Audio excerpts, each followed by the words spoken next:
And welcome back. Well, the clouds are starting to break as we glance outside. Let's take you out and show you what's going on. ABBA Eye Care camera now, 61 degrees looking back at the mountains there. We'll take you up into the mountains. Pikes Peak Summit House camera, about 30 chilly degrees up there, and the wind's picking up as well. And that's just kind of the leading edge of this cold front as it starts to pass through the region. It is going to kick up those winds a little bit, so do keep that in mind. On a good note, though, check out these temperatures. Boy, I'm happy with them. They're right on track with what we forecasted yesterday. Boy, within like a degree.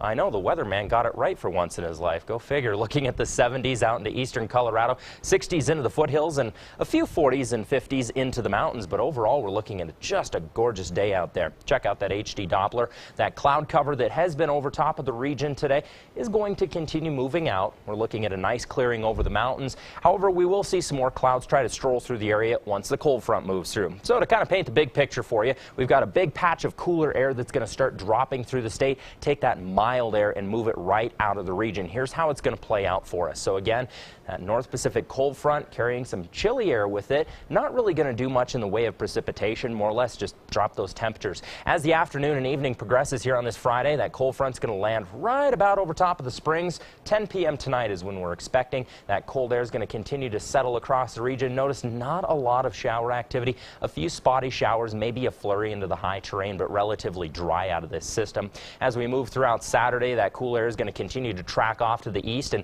we will see a bit of a warm-up on Sunday once that cooler air settles out of the region. Looking at the 35-degree mark into La Junta tonight, pretty much right in that freezing degree mark into the foothills tonight. So a bit chilly once that cooler air sets in. Again, might be a little breezy as well. Looking at the 20s and a few teens into the high country this evening.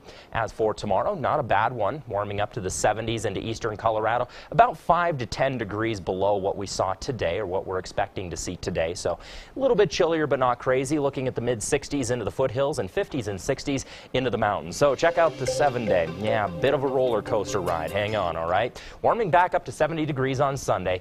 And then once Tuesday starts to roll around, Monday night, yeah, we see a pretty decent drop in those temperatures, about 36 degrees for a daytime high on Wednesday.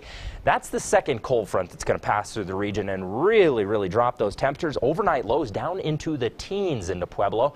Again, not an overly moist cold front. We're looking at just a few flurries moving through the area, very light and sporadic. It's just going to be so cold that any amount of moisture that is in the air will likely turn into a little rain or snow into the high terrain, but nothing crazy. Again, into Canyon City, we're looking at about 72 degrees on Sunday, and then those temperatures really start to fall off the charts Monday night. Into Teller County, we're looking at 30 degrees and 26 degrees for daytime highs come Tuesday. So like we were saying earlier, definitely throw some logs on the fire. It is going to be a cold one next week. Get the winter coats out and ready.